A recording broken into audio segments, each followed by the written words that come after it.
नमस्कार मित्रांनो, मी निखिल चौधरी पुन्हा एकदा स्वागत करतो आपल्या सर्वांच्या यूट्यूब चॅनल टेक्निकल इन्फो मराठीमध्ये एका नवीन व्हिडिओसोबत। तर मित्रांनो, आजच्या व्हिडिओमध्ये आपण बघणार आहोत DBATU university related update. Third इयरचा रिझल्ट जो आहे सिव्हिल आणि कॉम्प्युटर ब्रांचचा तो डिक्लेअर झालेला आहे। रिझल्ट नेमका कुठे पाहायचा, त्यानंतर फायनल इयरचा रिझल्ट कधी लागणार आहे, अदर ब्रांचेसचा रिझल्ट कधी लागणार आहे आणि त्यासोबतच आपली जी रीचेकिंगची वेबसाईट आहे ती वेबसाईट नेमकी कधी चालू होणार आहे या संबंधित सुद्धा आपण आजच्या व्हिडिओमध्ये बघणार आहोत। तर त्यापूर्वी आपण जर आपल्या चॅनलवर नवीन असाल तर चॅनलला सबस्क्राइब करा, व्हिडिओ आवडल्यास व्हिडिओला लाईक करा, जास्तीत जास्त विद्यार्थ्यांपर्यंत शेअर करा, काही प्रश्न असल्यास कमेंट करा। तर चला मित्रांनो, व्हिडिओला स्टार्ट करूयात।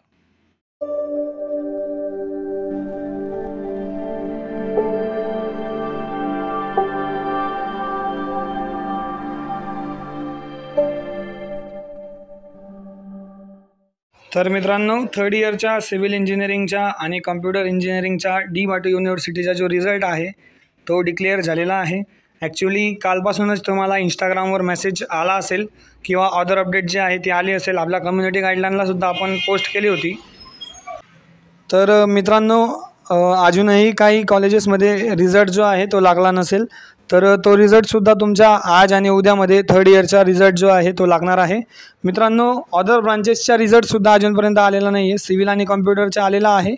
तर बाकी कॉलेजेसमध्ये सिव्हिल आणि कॉम्प्युटरचा सुद्धा अजूनपर्यंत आला नसेल तर तो सुद्धा आज संध्याकाळपर्यंत किंवा उद्या सकाळपर्यंत जो आहे तो रिझल्ट तुमच्या PDF-मध्ये कॉलेजला जो आहे तो नोटीस बोर्डला किंवा तुमच्या ग्रुपमध्ये येऊन जाणार आहे। मित्रांनो, जनरली थर्ड इयरचे जे विद्यार्थी असतात त्यांना रिझल्ट कसा चेक करायचा हे सगळं माहिती असेल, बट ऑफलाईन पद्धतीने रिझल्ट लागल्यामुळे रिझल्ट नेमका कसा चेक करायचा आहे याचीसुद्धा आपण व्हिडिओ बनवलेला आहे, त्याची लिंक मी डिस्क्रिप्शनमध्ये दिलेली आहे, त्या ठिकाणी जाऊन तुम्ही तो व्हिडिओसुद्धा आपला बघू शकतात। तर हे तर झालं मित्रांनो थर्ड इयरच्या सिव्हिल आणि कॉम्प्युटर ब्रांच संबंधित रिझल्टच्या बाबतीत। मित्रांनो, आता आपण बघूयात की अदर ब्रांचेसचा रिझल्ट नेमका कधी लागणार आहे। तर मित्रांनो, आपणास सगळ्यांना माहितीच असेल की डी-बाटू युनिव्हर्सिटी जी असते ती एक ब्रांचेसच्या 1 बाय 1 रिझल्ट जो आहे तो डिस्प्ले करत असते।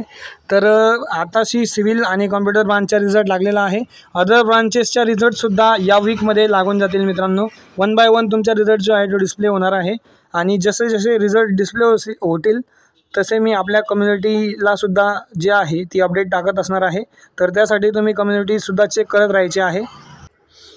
तर मित्रांनो, हे तर झालं थर्ड इयरच्या रिझल्टसमोर। आपण बघणार आहोत की फायनल इयरचा रिझल्ट नेमका कधी लागणार आहे। तर बघा मित्रांनो, या वीकमध्ये तुमचे 1 बाय 1 थर्ड इयरचे रिझल्ट जे आहे ते लागणार आहेत आणि नंतर तुमचे फायनल इयरचे रिझल्टसुद्धा जे आहेत ते 1 बाय 1 डिस्प्ले होतील। मित्रांनो, फायनल इयरचे रिझल्ट लवकरसुद्धा लागू शकतात, जशी आपल्याला ऑफिशियल अपडेट येईल त्यानुसार आपण त्याच्यावरसुद्धा व्हिडिओ जो आहे तो बनवणार आहेत। मित्रांनो, आता आपण बोलूयात की जी रीचेकिंगची जी वेबसाईट आहे ती वेबसाईटला प्रॉब्लेम येत आहे, म्हणजे एरर येत आहे मित्रांनो। तर तो जो एरर आहे मित्रांनो तो टेक्निकल एरर आहे। वरती मी कॉन्टॅक्ट केला असता त्यांनी मला सांगितलं आहे की टेक्निकल एरर आहे, त्याला सॉल्व करायला टाईम लागणार आहे। मित्रांनो, ती वेबसाईट जी आहे ती परत थर्ड इयरचा रिझल्ट तर लागलेलाच आहे, बट फायनल इयरचा रिझल्ट लागल्यानंतर सर्व रिझल्ट तुमचे लागले जातील, त्यानंतर ती वेबसाईट जी आहे ती सर्वांसाठी एकत्र चालू करण्यात येऊ शकते। मित्रांनो, वेबसाईट संबंधितसुद्धा ऑफिशियल अपडेट आल्यावर आपण व्हिडिओ जो आहे तो त्याच्यावरसुद्धा एक व्हिडिओ घेऊन येणार आहेत। तर आजच्या व्हिडिओमध्ये एवढंच मित्रांनो।